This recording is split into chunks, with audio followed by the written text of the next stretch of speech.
right. So thanks for joining us and on this new episode. I first want to thank Neospace for allowing us to record in their spaces.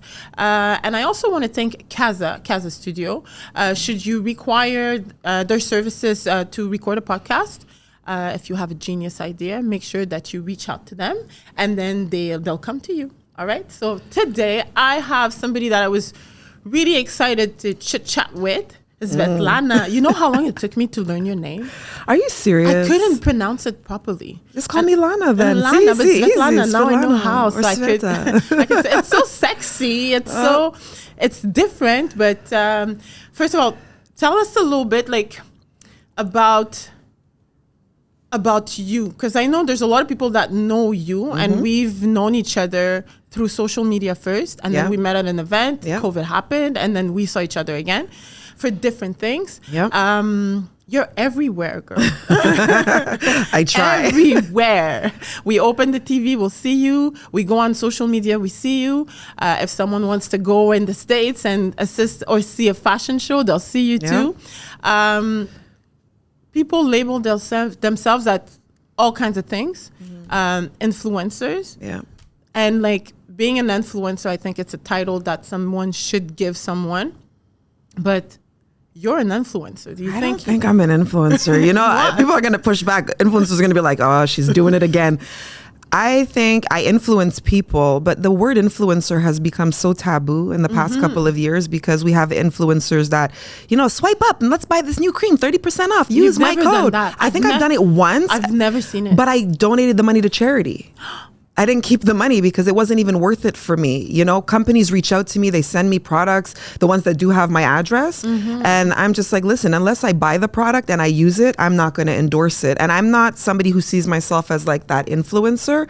I don't make money on trying to sell other people's products. That's the difference with you, I think. If you're involved tell me if I'm wrong, but I think a lot of people, and then even when I started, when I had my period where I did a little bit of blogging, which I hated, by the way. I love journalism, but blogging is a different thing. I did get products or people wanted to give me services. And then I'm like, okay, I'm going to do it. But it wasn't in my heart. So I stopped really early. And I think you're the same way. If you talk about something or if you promote something, whether you've paid it or not, it's because it's you. I have to use the product. Companies send me stuff and I'm like, okay, I can't give my honest review, and I want to be able to tell people because that's me. I'm unapologetically myself. I don't try to pretend to be anybody that I'm not. It's take it or leave it. So if I'm going to try a product and it sucks, I want to be able to say, well, this product sucks. And if I feel like I can't, which I've done anyway, companies have sent me products and I'm like, you've said it. I was like, got a little rash yesterday on my face. Would you do that? Would you? If you get something and the truth is you got a rash or I didn't agree with you or you didn't like it, would you do that? But I've already done it and I sent it back. Okay, but would you say it on social media? I've done it, and I've said it on social media, with company Lush. I got a really bad allergic reaction to it, and they were like, "Well, it's natural ingredients." I'm like, "Natural doesn't necessarily mean it's good for you." And I actually sent it back to them, and I put a whole video up and posted and everything. And I'm like, "This should not be sold. You should not be allowed to sell this particular product or cream. It should be taken off their shelf." Wow, I'm honest. This is refreshing because I find that being an influencer nowadays is a bunch of bullshit. It is bullshit. It's people are not honest or authentic about it. They're just doing it to either get paid or to get free products. Yeah. And I appreciate that you put a twist to it. And you don't even want to be called an influencer. I think people ask me, what is your title? Well, I'm a multifaceted person. I do many things. So yes, you do. I'm an entrepreneur. I am the fact is I don't have a 9-to-5 job. I don't think I've had a 9-to-5 job since I was 15 and I'm 45 now. Yeah, 45. 40 looks super good. Yeah.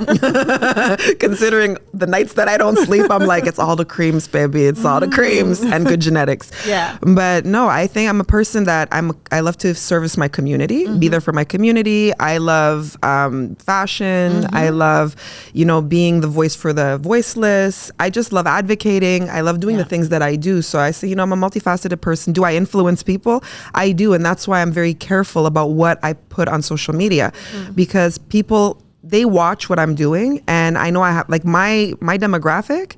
I looked at it the other day because I had to send it to a company, and I was like, okay, let's see, 13 to 85. I was like, 13 to 13 to 85. Why 85-year-old people watching me? And then I looked, the demographic switched. I used to have more men that followed me, but I have more women now. Like 69% of women are following me, and they're the ones who are asking me to bring back my body positive movement. I want to talk about that. We're going to talk about that. I think this is amazing because for so long, women, we've been shamed about the way we look. Yep. Don't get me wrong, although we don't look our age, like there's things that we cannot change, you know, like we got older, we have kids.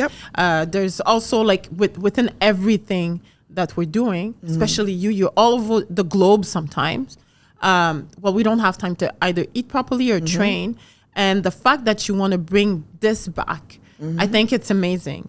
And you're bringing it in a way where I think it's conscious, right? Like you want people to feel good in their skin, whether it's through your collection, whether it's through what you're talking about. Why is this so important to you? Well, we live in an era where we're not allowed to be ourselves. We live in an era where everything is fake. We live in an era where, you know, you have to filter everything, filter your body, filter yourself, you know, get plastic surgery. And I'm not against plastic surgery. I'm all for whatever you want to do for yourself if it makes you happy. I like that you're saying that because a lot of people feel like I got to be politically correct and say no plastic surgery. Well, I'm not politically correct. I'm far from politically correct.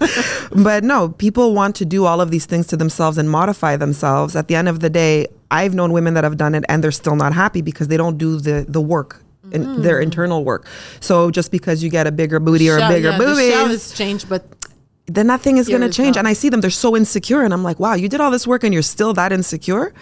You know, and they just see me living my life and they're like, and you're so happy and you're thriving in the skin you're in. I'm like, yeah, whether I gain weight, lose weight, I'm a woman. I'm going to fluctuate in my size. I've had 4 children. Let's keep it real. Like once you had children, that changes your body dynamic as well. Totally. You know, so I'm like, I just, the body positive movement, people don't realize that when I started social media, I had a very good career modeling. I was living in New York for about 15 years. I was signed to a very big agency. And when I chose to leave because I had had enough, I was in my 30s and I said, you know what? I'm going to leave modeling like at that age. It's old there, but for me, it was still young. I said, I don't like the fact that I wasn't able to be myself and I wasn't able to, it was always nitpicking, you know, you come in, it's like, if you've gained a little weight and you got to stay in that box that you came in. And if you ever fluctuate in weight, then it's finished. Or well, even it your changed. hair. I bet you had issues with that too. I had every not issue. curly long or not like. For me, it was more the body. When I, after my second child, like I was always very thin, like really, really, really thin growing up. I was that girl like, oh my God, when am I going to get some? The healthy way was because you were trying to look that way? No, it was my genetics. My dad was super thin and I'm like, okay, when you're a teenager, you don't listen. I didn't want to have that little skinny body. I had no hips, no nothing. I was like a board, okay? I played basketball, I was like a tomboy, and then all of a sudden I turned like 19 and everything started coming out when I was 24. Literally somebody saw me from high school and was like, Lana? And he was like, I'm glad I was nice to you growing up. I'm happy I was nice to you. And things changed, and then modeling changed because now I went from like a sample size to a in between. And we all know in between in modeling is hard when you're like the 8 to 12, and it's difficult. And I realized it was becoming so difficult. Then I was getting approached by men's magazines and all of this because of my curves. And I'm like, don't know if that's where I want to go. But when I left, I made that conscious decision to leave. I wanted to do body positivity. And I said, you know what? Coming out of that world of, I suffered with an addiction with diet pills. In my 20s into my 30s. And I was very open about it recently. I talked about it. People didn't realize. I was like, I was working out 6 days a week, sometimes 7, 3 times in a day. I would go to the gym morning, noon, and night because I was trying to fit the status quo of this is the box. This is how a model has to look.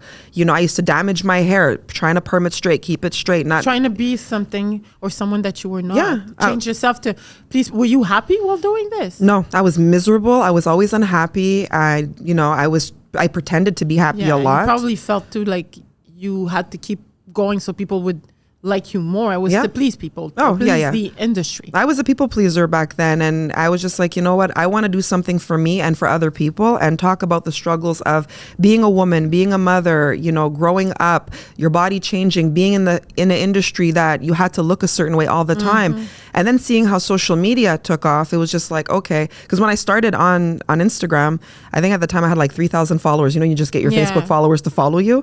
And then some people remembered me from modeling world. One girl, she's like, I still have the picture of that you did, you know, for Roberto Cavalli. I have it up. I saw it. I have the tear sheet. And she's like, I just never saw a model that looked like you.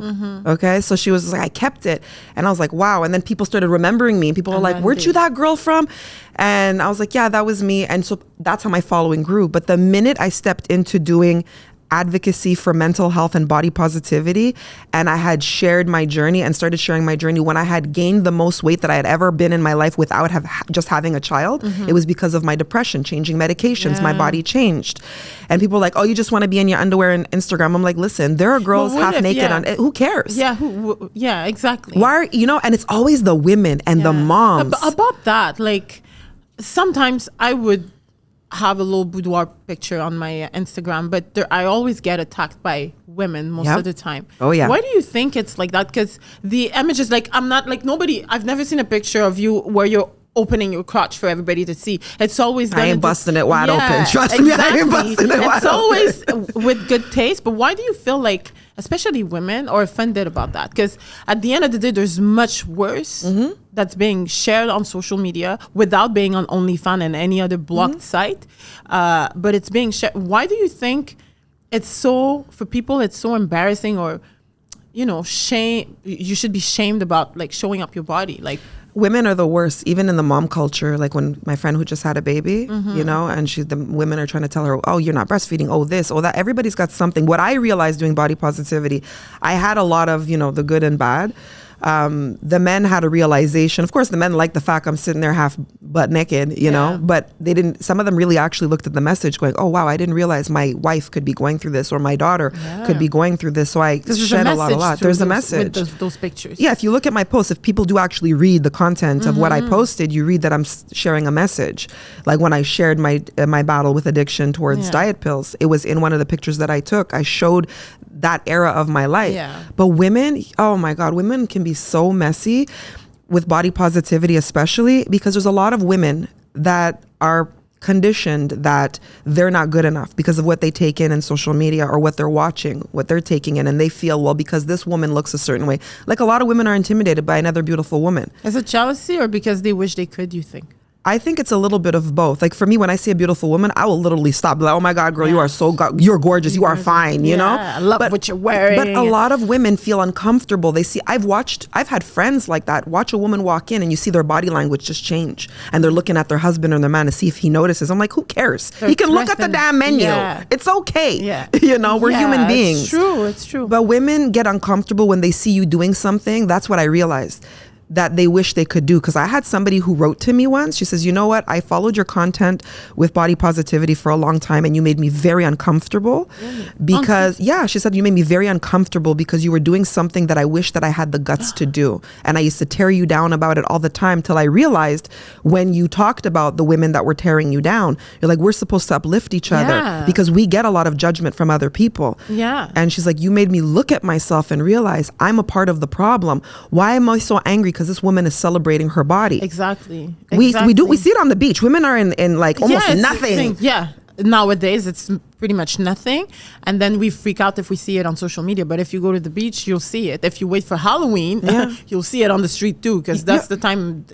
But I have a question for you. So you're proning this, and you have your own picture. You have a daughter, a beautiful daughter. If she was to do that on her social media, would you be okay with it? Or it's okay for mommy but not for her? No, 100%. Anything that I do is just like with tattoos and with piercings. My daughter's like, well, you can't be a hypocrite and tell me I can't get one. I'm like, no, when you're old enough, you know, and to make the proper decision, then sure, I will support you. I'll even pay for your first tattoo. So do I feel that my daughter should do the things she wants, but when she's age appropriate? When she's age appropriate. If she wanted to share a story about body positivity, it's not like she's bent over somewhere busting it wide open, you know? But even if that was her choice, like, I have a lot of respect for women in the sex industry because somebody's got to do it, okay? I'm not going to be the one to do it. Yeah, but somebody's got to do it. And I respect a decision that a woman makes with her body, whether she wants to be a porn star, whether she wants to be a prostitute, whatever she wants to do. It's her body. Why are we always judging people? My mother taught me growing up, when you point one finger at somebody, so imagine you're pointing this way, you have 3 more pointing back at you. Yeah. So who are you to judge? It's true. You so know, true. I have a lot of faith in God. I'm like, God is the only person that can judge what I'm going to do. As long as I could look at myself in the mirror and know that I'm proud of who I am, then that's what I'm going to do. Exactly. You know, like I've gone to beaches where it's, you know, a topless beaches and I'm laying in the sun. I'm like, you know, I wish we could do this everywhere. But because how we are predisposed now, it's like, oh, we can't show this. Or if a woman does this, if her dress is too short, her boobs are out. Yeah. You know, I'm the instigator of women. I'm like, put your boobs up higher, put them out a little bit more, bring them up. You know, bring them up. You know, stick that booty out. You know, like let's do it. Yeah. But I'm the person that's celebrating women's bodies, and people are having a problem. Like when I made the post that, you know, I'm going to be doing content, I was invited to Playboy to do content. What about that? Like, yeah, I'm like, oh my God, what's going on? What's happening? I'm gonna be milfing. Yeah. It's so true. But the thing is, people go wild about, okay, it's Playboy. So the first thing that we think of is that you're going to be on the spread, the middle part. How do you call it? The spread? The centerfold? The centerfold. And if they asked me to be a centerfold, somebody asked me, would you do it? I said, yes. 100%. I'm comfortable with my body. I'm super comfortable with my body and who I am. That it's not, because when you look at all the men's magazines, Playboy has been the staple of class. The way they represent women, it's always been done beautifully. We're not talking about the other magazines, which I'm not going to name. They're more crass. They're not something that I would do. That's a whole other level. But for Playboy, somebody, that is the goal at the end of the day, is when you're doing Playboy, is you want to become either Playboy Playmate of the Month and then a centerfold. When I was invited to, they're like, you know, we wanted to reach out to you and see because you've done body positivity. Because one of my friends like, why don't you apply? I said, I'm not applying. If they want me in it, they're going to come for me. And they did. And they did. So at the end of the day, do you think that amongst all of the things that you're doing, do you think, like, if you were to do it, because I don't know if you're going to tell us if you... I'm going to tell you.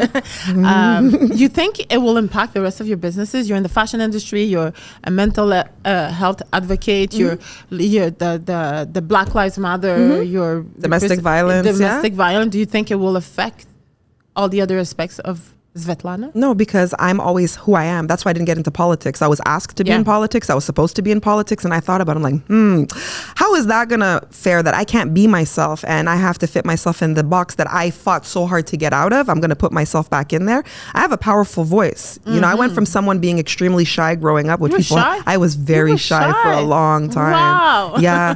My mother was nervous for me. She's like, oh my God, when is this girl going to open up her mouth and say something? When is she going to speak for herself? Once I did. But then also being in an abusive relationship for a long time, it was very difficult going through constant abuse. Like for every little thing, I move my cup from here to there, and it's like there's a reason for abuse. So coming out of that box, it's like I told people, I'm like that bullet train. There ain't nothing stopping me. And how is it gonna? I look at people, I'm like, how should that affect or impact my business? If you do not want to take in what I'm putting out there because I make you uncomfortable from being myself and being comfortable with who I am, you know, the life that I'm here to live, I'm going to live it to its fullest. I have watched many people around me pass away at early ages, like my good friend Natalie that passed away recently.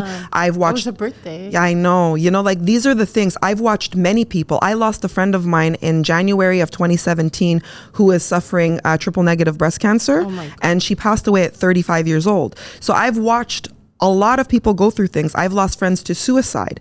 You know, I've lost friends to being murdered due to domestic violence. So I'm watching this around me. And so I'm going to put myself in a box and I'm not going to do the things that I want to do. If you're doing body positivity, it just makes sense. Playboy is just the next step. It makes sense because now I can put that content into other households because we don't see... Yeah, you could twist the narrative. Exactly. Yeah, but we don't see women my age really doing Playboy unless they're huge celebrities. We need to start showing women like myself that are comfortable and that have a storyline that are going to, you know, want to impact and empower. Because a lot of people used to bother me. I'm like, you know, Playboy had really good articles. Or like, I wasn't looking at the articles. But I'm like, but they did. I did. I used to buy Playboy. I have a collection. And the collection is because the articles are so damn good. You know, articles about sex, articles about life. There's so many interesting articles, you know, and I'm like, this is what it's about. Now Playboy's changed their narrative of what they're doing. You know, listen, I got so many messages that day. Yeah. Oh my Lord. People were celebrating, and then some people were like, oh, be careful. Oh, this, oh, that. You know, they're trying to turn into OnlyFans. And I'm like, and if I wanted to do an OnlyFans, is it your business? Exactly. Is it your business? Why is everybody so concerned what the next person wants to do with their body?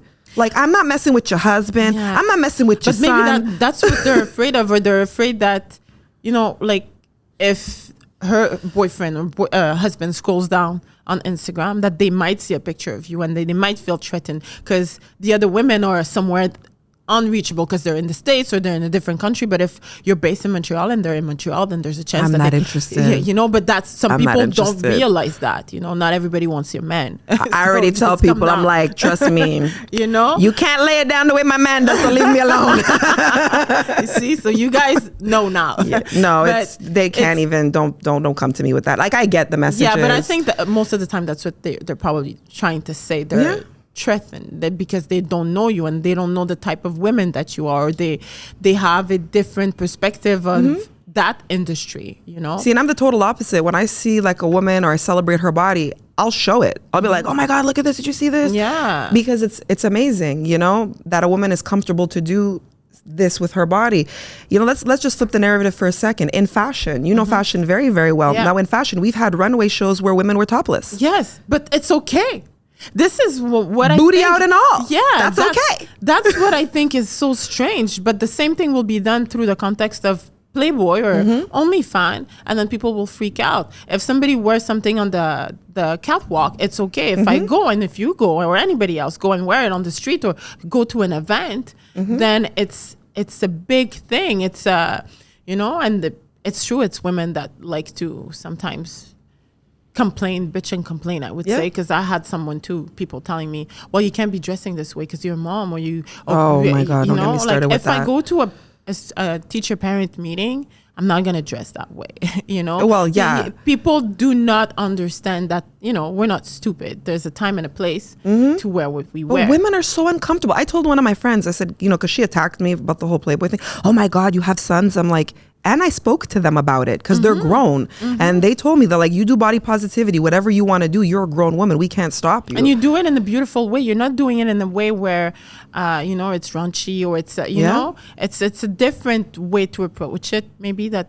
Yeah, I think it's the approach, because I have a lot of women that celebrate what I'm doing. They're like, oh my God, I wish I had the guts. But you're always going to have the haters, which is normal. Always. And I tell people, I'm like, y'all are my motivators. Keep hating because I'm going to keep doing more. And because, you know, people also got used to me not doing body positivity for a while. So it was like a shock. But when I asked the questionnaire, I said, let me see how many people want me to bring it back. 99% of people wanted me to bring it back because they missed that content.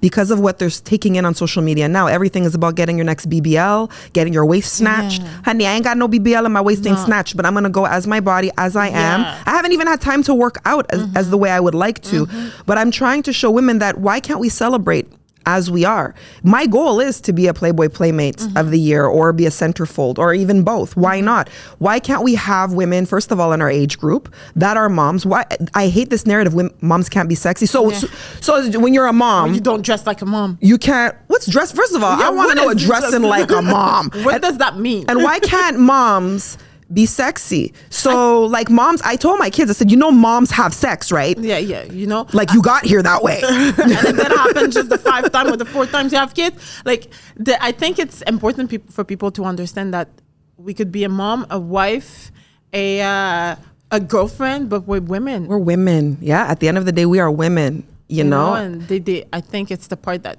people don't I don't understand why people, even like why certain subjects still are taboo. Why is sex still so taboo?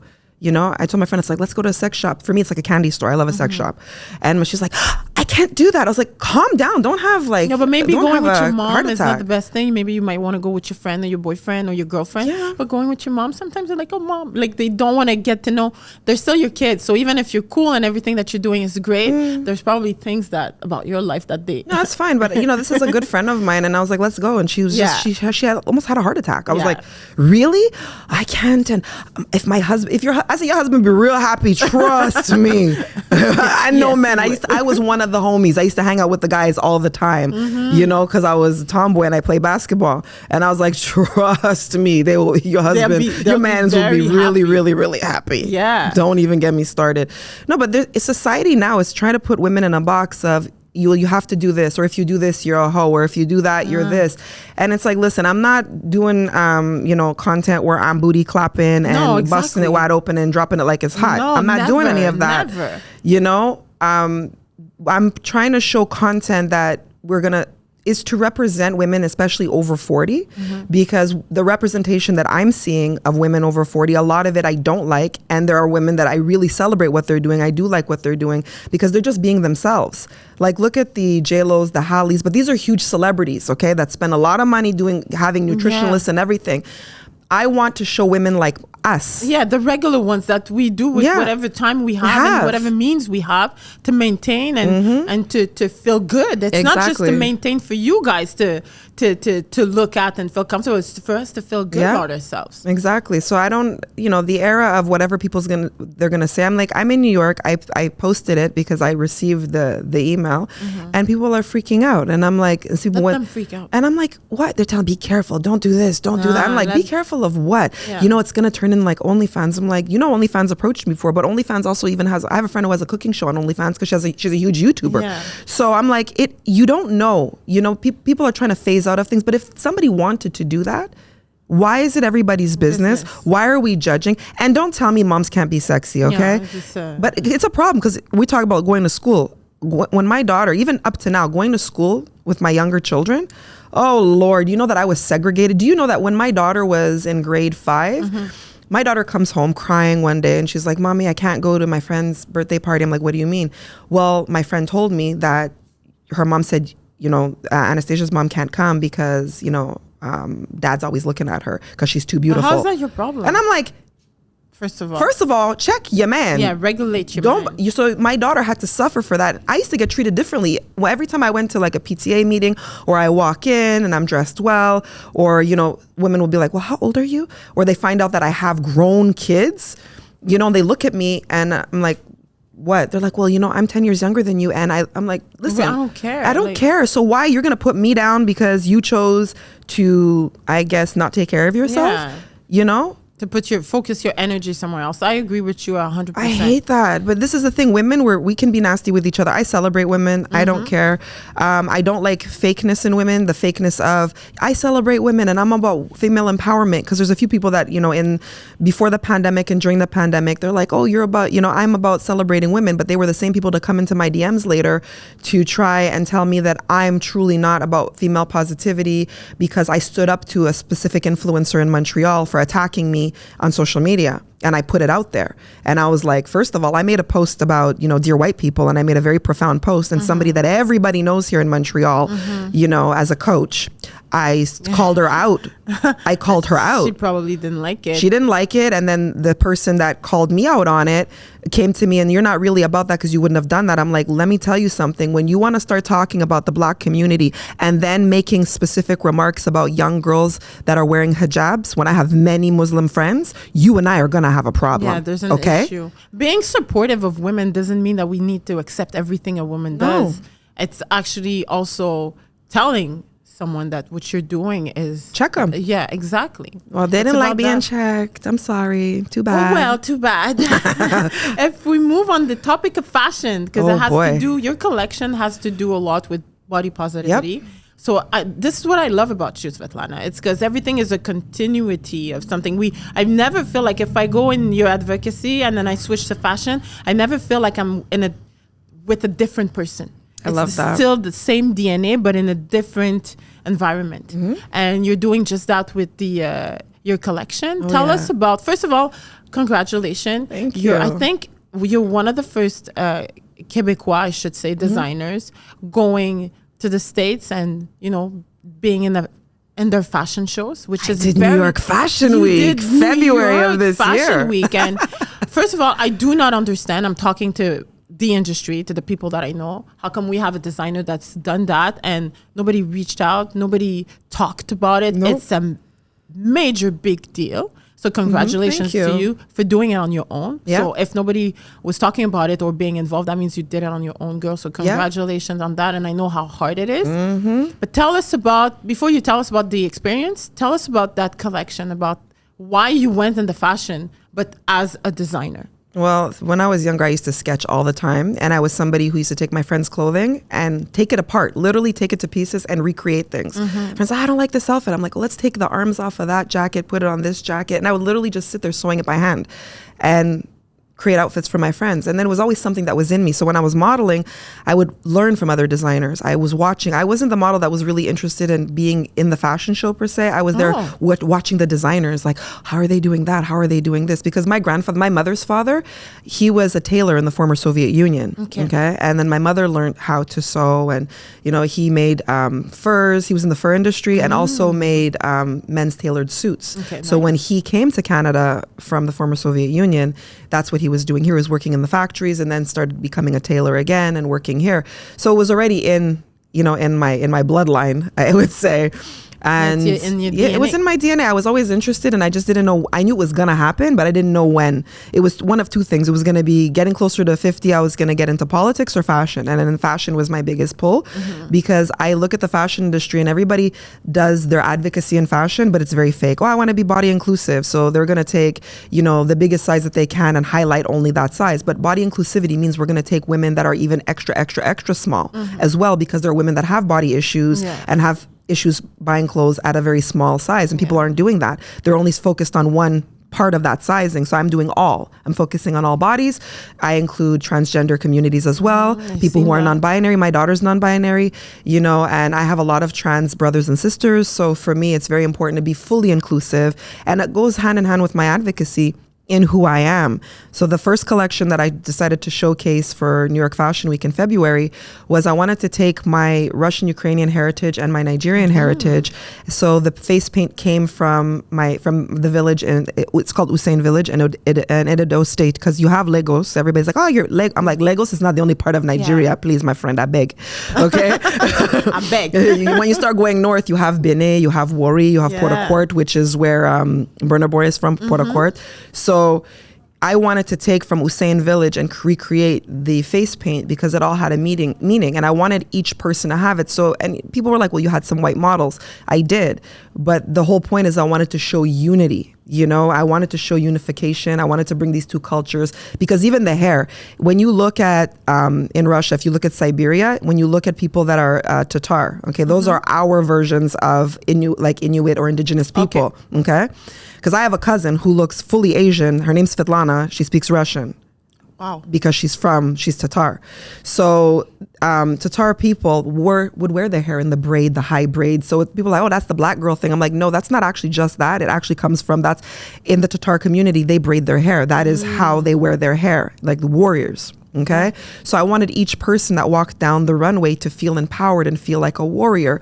And I guess I did really well with that, because after that show, a lot of people were writing to me, I wanted to model for you so badly. I was so jealous of the other models that got to walk. Because they recognize themselves there. Yeah. Like, you know, if you think about the other fashion shows that we're accustomed to see, a lot of the times we're not represented. A lot of the times. And this is something that you did. You didn't care about, because don't get me wrong, there's an issue within, yes, for the black community to get in, or to any other community than the Caucasian community to get in.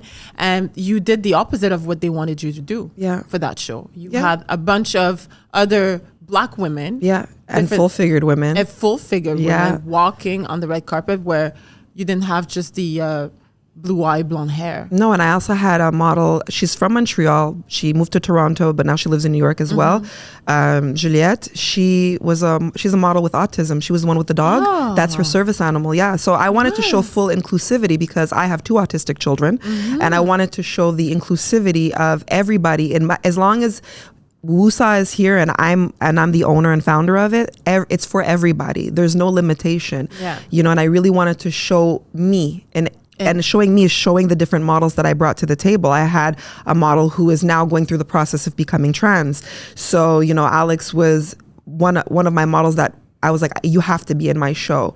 We have to show that everyone has a voice, everyone has a space. The only thing I didn't like was the pushback on I wanted to have more black models, and there was a huge pushback. And I've been talking about it, I'm open. Yeah. And I know they're not gonna blackball me because they can't.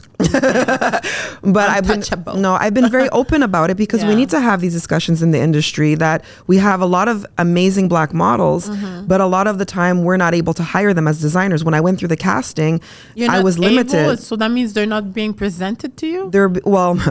Going to New York Swim Week, which I did this year as well in July. In Atlanta? It was in New York. In New York. Yeah, it was New York Swim Week. And it was crazy to me that I had to call a friend of mine who owns a black agency, and the casting director for New York Swim Week started calling all the black agencies the day before the casting. Oh my God. So they were not even like... it wasn't even a thing, because I was asking and I was pushing, because I was like, I want to have black models. So they're not being put on the table or presented just like the other models could be. No. So they don't get the invitation to go to the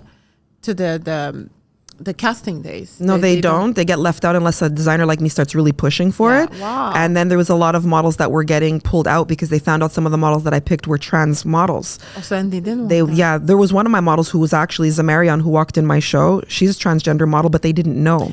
I would think that the fashion industry would be more open to that, especially in the States. It depends, because each show and each person who owns the show has a different aesthetic, is what they want. And what I realized about, like for me, I will never do New York Swim Week again. Never do New York Swim Week again. If I will do a swim week myself, it will be the one in Miami. I made it very clear to the founder of New York Swim Week that I will never be a party to the kind of disgusting segregation that I saw behind the scenes. And I'm somebody who stands my ground. That whole thing is beyond fake. They excluded models that I had picked and lied to me about it. I found out by communicating, finding the model on social media and writing to them, said, no, I got ghosted. I'm like, you were on my list. They said you weren't available to me. They're like, no, we were reaching out and we got ghosted by them. Wow. So the behind the scene of the behind the scene, because don't get me wrong, I feel like there's the fashion industry, well, maybe here in Montreal, is somewhat loving. Yeah. But from what I understand is the behind the scene of the behind the scene, maybe there's a lot of disgusting things going on then. Well, there's a lot. Like a model just reached out to me recently. She's like, are you going to do the New York Fashion Week break free? I said, well, this year, February, I was going to do my own show. But I said, I'm going to wait to do it in September because there's too many things that I have on my plate that I'm trying to do. And this is very important to me, as is fashion. Yeah. But when she asked me if I was going to do it, I said I would never do a fashion show with that brand break free again, because they're supposed to be for mental health. But they actually, one of the founders told off and was swearing and called one of my people in my hair and makeup team derogatory names. Oh my God. And they had a film crew actually filming a reality show that day. And I had like a huge breakdown that day because I was so angry that I felt like this is a person doing something in fashion saying it's for mental health, but they're mentally, verbally abusing. Yeah. And that's why I said I won't do it, not in that way, not with that particular organization. I'll do it myself, or I'll do it in the New York Fashion Week Atelier, because I was invited already, to do a private showing in their showroom. That I'll do, but I won't ever do for that company break free. And I've been very vocal about it. And I told this model, this is the reason why. And she's like, wow, that's very disappointing. I'm like, it is, but people are not talking about what happens. It's important for people to know. Yeah. It's important for, let's say, another brand, another company that would consider working with them, knowing that there's a chance that they could experience exactly what you just experienced. So within itself, the fashion show was amazing, but the experience of it all was not great. But my models loved it. Like, I did, I always do a pep talk. It's always, I like to inspire people and encourage people. And I work as a team. I had an amazing team. My head of hair and makeup, my creative director, they're amazing. Their name is Timur. They are super amazing. That's actually my hairstylist in New York City. Nice. They helped me pull together a huge team, 10 amazing Black and Latino women that were doing hair and makeup. Some that came in from Maryland. They were from New York State, but they all came from my show. Nice. And I did a pep talk for everyone in my models, and everybody remembered that. I posted on my socials because I wanted to share that experience. But it was so important for me, and now it hasn't stopped. Like, I have over 2,000 messages in Wusa of, like, in the filtered messages that people want to work for me and walk for me. In the New York Swim Week, one of the influencers, she's a huge influencer on TikTok. I didn't even know. I just picked her because I liked her look. And then when she reshared my stuff and I looked, I was like, oh, I didn't know. She's like, anytime I want to walk in your show, who you are as a person, the experience. Yeah, it's a package. That's what I'm happy. I'm happy to hear, just like what you said, within the brands, there's a cohesiveness of feeling who I am. And somebody just told me that actually last night. Yeah. So I was like, okay, I'm happy. Yeah, you're doing something good. But what I don't understand is the Montreal fashion industry is because we have Canada. We'll just say Canada, because I am a designer that's breaking a lot of molds that Canadian designers haven't done. You know, like I did Fashion Week. I just announced that I was a designer, and in less than 6 months, I was in New York Fashion Week. Do you feel like I'm trying to find the real word, and I can't. But I find it's unfair that this side of you hasn't been noticed. For you to tell me that you just mentioned that you were a fashion designer, and then within 6 months, New York wanted you. Yeah. What's wrong with the industry here in Montreal then? I don't know. It's very cliquish in a lot of ways, because I thought, oh, for sure, I'm going to get picked up to do like, I don't know, El Canada, El Quebec, because I'm born in Montreal. People are like, no, you're not. You're from New York. I'm like, I lived in New York. Yeah. I know I feel like a New Yorker because I live there. New York has my heart and always will have my heart. Yeah. But there's nothing wrong with that. No, there's nothing. But I was born here at Bellechasse Hospital. I'm a Montrealer. I was born in Québécoise. Check your records. Check your records, honey. Go check your records. But I don't understand, because I'm like, I've done a lot. I worked on national television for years, being a TV news contributor. I've done radio, and I'm like, okay, it's not like people don't know. Faria covered my story when I came back. She really wanted to cover it, but you know, like the news stations always give me love. You've shown me a lot of love when it comes to what I'm doing. There are people that do support, but I'm like, where are the people from like the fashion magazines? Yeah, where is the El Quebec? Like, trust me, elle parle français. Non, je parle français lui aussi. Parler en français, faire une entrevue en français, so she'll understand and reply in French, good French too. I've done it. I did it. I did an interview for TVA once before. They didn't know Journal de Montréal. They didn't know for La Violence Conjugale, and they're like, oh, mais vous parlez français? I'm like, yes. Nobody's ever approached me. So do you think, first of all, it could be two things, because you're even if you're mixed, you look more black than you look when white. You're 2% black, you black. That's how how it is in the community. Exactly. So do you think it has to do with the fact that you're black? Is it because you speak English? How come the we're going to talk about locally, so Quebec hasn't reached out to you in any way when it comes to fashion, you think? I think it's because I'm black and Anglophone. I'm predominantly, I should say I'm allophone because I do speak French, but I think that's a major key factor, because when you look at the fashion magazines here, then there's a few. And I pass in the grocery store and I'm like, so you didn't call me to do an interview, but I'm doing things in Montreal as a female black designer and at 45 years old, I'm doing things. I mean, at 44, I started doing it, and I'm living that dream. And you would think that the fashion industry here, I'm getting a lot of love in the States. Yeah. Like I have somebody who's going to be writing a huge article of me in the States, and they're like, my goodness, what you're doing. When I started looking through your page, you haven't been designing for a long time. You just jumped into it. You know how some designers here that have been locally doing this for so many years wish they could have had that experience, wish they could have had their collection in New York fashion. Everybody strives to be in Paris Fashion Week or New York Fashion Week. Well, that's what's coming for me, because Paris has already reached out, New York. So I'm like, what's wrong, Montreal? What's wrong? Like Milan reached out. London has reached out, and I'm like, Montreal, hi, how are you? Or are you going to want to do the interview when I've already done it? Because I'm saying it now. When I start doing these fashion weeks, I will not give any interview to any Québécois fashion magazine if they don't, mine. Except yours. No, yours is going to be the only one. No, but I won't give the interview because you only want it when I'm in all the other shows. But the thing is I've done something that other designers, I was reached out to by another designer. She's like, how did you do it? I'm like, they came to me. They came to you. I have a question for you, which I asked some of the big key players in the fashion industry here in Montreal. And I'm going to ask you, and then you somewhat answered. Do you think you have to come out of Montreal for them to notice you? I do understand that you would want to deal with them once you come out and you've been noticed, and then for them to notice you. But do you think a designer, someone that's in the creative business, needs to come out of Montreal, come out of Quebec, of Canada to succeed? I think any designer, influencer, TV journalist, anything that you're doing creatively, the only time Canada gives you that, oh, you did good, or they want a piece of the action, is when you leave. Because I'm telling you, when I posted the billboard in New York City, and I have another 3 coming out, that's when all of a sudden people were like, oh, okay. And people started reaching out. And it's because I did the fashion week, but then it's been a little bit quiet because people don't realize I'm redesigning some things and I'm doing a relaunch for 2023 of spring. Because people do still ask you, okay, when can I buy my next piece? When are you doing a fashion show? Like, people are interested. People think I only have swim. I'm like, no, I'm an eco-sustainable luxury wear. I actually have something dropping in next month for the winter for people. So it's not just swim. People can still be comfortable and know that they're doing their part to save the planet. Yeah. But I think with anybody here, when you're a Canadian, think about it. It's funny. I had this discussion about a week and a half ago with someone, and he's a musician, and he told me, he goes, I've been getting so much love that I leave when I leave Montreal. Okay. And I said, but that's how it is. He's an artist who's signed on Universal on their label. So he's doing things, but he's like, the minute I left and started doing things in the States, I'm like, but that's what you have to do. You have to leave. You have to create that name. Otherwise you won't get the respect home here. Has to give you a little bit of love while you're trying to thrive here. You should. Like, I would have hoped that the magazines here would have. And then I had a friend of mine, she's like, well, let's do a press release and do this. I'm like, I shouldn't have to do that. People have tagged those magazines on my posts. They have shared my story with them. So I'm like, so what's the problem?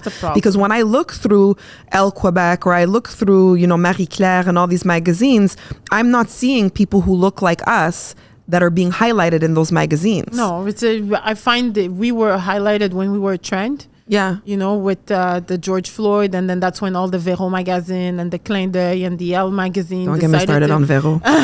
They started putting us on the cover of the magazine. I think that's my personal belief, that we're a trend. Yep. We're not considered like... Well, now I'm a big trend now. You know why? Because I'm part Ukrainian. You see, so everybody's like, oh, your family. I'm like, yeah. My mother actually lived in Mariupol.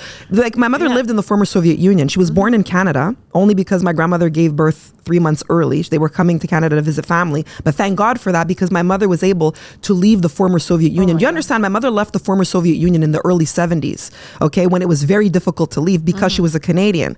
So now I'm a trend because I do have family in Mariupol, in Kiev. I have cousins there that my mother is always stressed out, so now I'm the new trend of, let's highlight. Listen, I'm Ukrainian, Russian, and Nigerian. We're going to highlight all 3 things because I'm proud of my heritage. I'm proud of who I am. You're all the time. So you cannot have like, okay, so this month or now this I'm just year, Ukrainian. Last time I checked, I'm black too. Like, my dad was black. Exactly. It's a shame that we don't have much more time, but you have to come back. I'm gonna come back. Yeah, you're gonna come back. I love what you're doing. I love you. I love your personality. I love how you make people feel.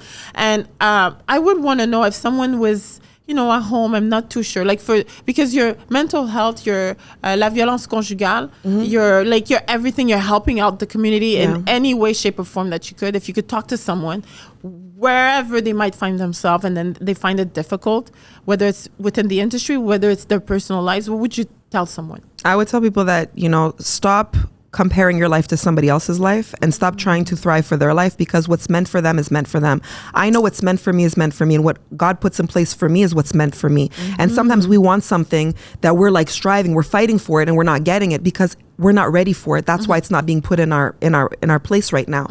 And people need to realize that when you're ready for something, like I had a conversation with my mother, because we always have these in-depth conversations, and we spoke about it in my kitchen, and we're having this deep dive. And I said, you know what, Ma, imagine that if I would have started having the success that I have now when I was in my 20s. I was like, you would have blown through all that money that you have. I said, right? It would have been too much too soon. It would have been, because even at that age, when I was 25 years old, I had like 10 cars sitting in my driveway just because I could. I was blowing money, Louis Vuitton, and like I had everything. And I was blowing through it because I was making it like crazy. And if I had what I have now, I've gone through things in my life that have humbled me and made me realize that the label, the name means nothing. It literally doesn't. Especially if you don't You're not it's okay uncomfortable. Here and here. Yeah, it's uncomfortable. You know, it's pretty to look at. It's like a nice car. It's pretty to look at, but do you really need that? Is it going to define who you are? And a lot of people think it really does. Themselves. But what I tell people is when something's meant for you, it's going to put itself in its place. So sometimes we're doing something and we're like, oh, how come I'm not achieving this goal in my life and I really want this? I always ask people this question: are you achieving that goal because you want that goal for yourself, or are you trying to achieve that goal to impress somebody else, or are you trying to achieve that goal because you saw somebody else attain the goal that you want and they got it sooner than you? Oh my God. So are you in competition with them, or are you in competition with yourself? Because I'm my only competition. Yeah. Me, I don't compete with anybody because I don't look at people as competition. I compete with myself to get to the next level of where I want to be. What's the next thing that I can do? What's the next goal? Like when I look at my vision board, I don't change my vision board every year. Somebody asked me that recently. We went to lunch and I was like, I showed them a picture of it. It should be pretty much about the same I add things to my vision board. Exactly. My vision board now, it's a whole joke in my house because it's about the size of this table. Okay. And it's in my office, my home office. And my husband, like, it started this big. And I said, because I needed more space because my vision is growing. Yeah. And as it should. People every year, I have a new... evolving. So it's growing. It just shouldn't be every 3 months a different thing. And you know what's crazy? What's on my vision board was there's 2 key things that are on that vision board. One of them is Netflix. Ooh. Because I wasn't sure if I was going to want to be on Netflix or have my own network. Yeah. And Playboy was on there. See, it's crazy. But there's other little things. There's my brand Woosaw and all the things that I wanted to evolve to. So I would tell people is strive to be the best version of yourself that you can be. Focus on your own goals. Stop comparing your life to somebody else because you don't even know. You know, there's an African adage. Oh my God, I'm quoting my dad. Oh my God, he'd be so proud. He's looking down on me going, oh, this girl is when somebody wears a shoe, only they know where it hurts. Yeah. I had to do the translation in my head. Okay. But it's the truth. You don't know what somebody had to do to get that bag, to get those shoes, to get the purse. Or what they had to sacrifice. You don't know what she's had. That woman that you look at, this is, oh, she's got it all. You know, people used to look at me like that, but I was going through domestic violence. Then I was going through a very mentally abusive relationship for 15 years. You know, after that, you don't know, you know, they're like, oh, she's got it all. The man's got money, you know, and she's great. I was so unhappy. Yeah. You know, but I'll save that for your next podcast because there's something that I never really shared that I'm going to be sharing soon. Okay, so you have to come again. Yeah, I have to come again, but it's really to understand how to rebuild because I literally lost everything. How to rebuild. It's how to rebuild from nothing. Age, how to rebuild. Now, if someone wants to see where Svetlana is, where can we? There's Woosaw. There's tell us where we could go and see your stuff so we could follow any major announcement that you're going to be doing. Well, follow on everything is The Real Svetlana. My website is therealsvetlana.com. I made it easy because trying to spell Svetlana Chernienko, I'm like The Real Svetlana because I keep it real. I bring the real to everything that I do. So The Real Svetlana on IG, TikTok, Snapchat, literally everywhere you can find me. And I'm making a lot of announcements. I've been making some, you know, which is amazing. And I'm looking forward to continuing to, you know, bless the community and do things for the community that maybe then people will start waking up and realize that, you know. Well, they should, you know, you guys should, come on, make it happen, okay? Let's give a défi à le El Québec, les Clins d'œil, les Véro Magazine. Let's do it. Anybody, on vous donne le défi.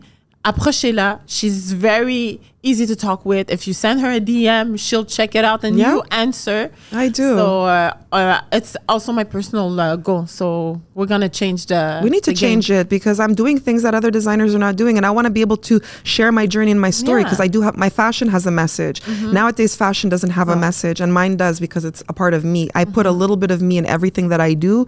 There's always something, you know, but I'm bringing some really amazing things for 2023 in fashion, in the world of film, and just so many things that I'm bringing to the table that I want to create the space for other people to have the opportunities that I've been blessed to have. So I always promised my father before he died that I will always pay it forward. Always. Every blessing that God has given me, every blessing that anybody has given me, I will pay it forward. And you have gone in a lot of ways so far. I have been blessed with so many things, but I have had my struggle. I have had those struggles, but I am going to continue to pay it forward. Just because Vero hasn't written to me, or El Quebec, or Clin d'Oeil, or the Marie Claire's, I see creators. Like I see what you do. We've had meetings, we've had discussions. I want to create that platform for micro influencers, for people who have a dream but just don't know how to go after it. Because I'm a disruptor. I shake things up. But I want to make the room. Sometimes you need somebody that's going to, like, you walk into a crowded place who's going to be like, I got you. Let's walk through this together. So I want to create the opportunity for people to be able to say, I have a dream. I want to do this. But I want to help you achieve that dream. Thank you so much. Y'all have me crying. Yes, we did. Anytime I talk to my dad, you know. So thanks for being here today.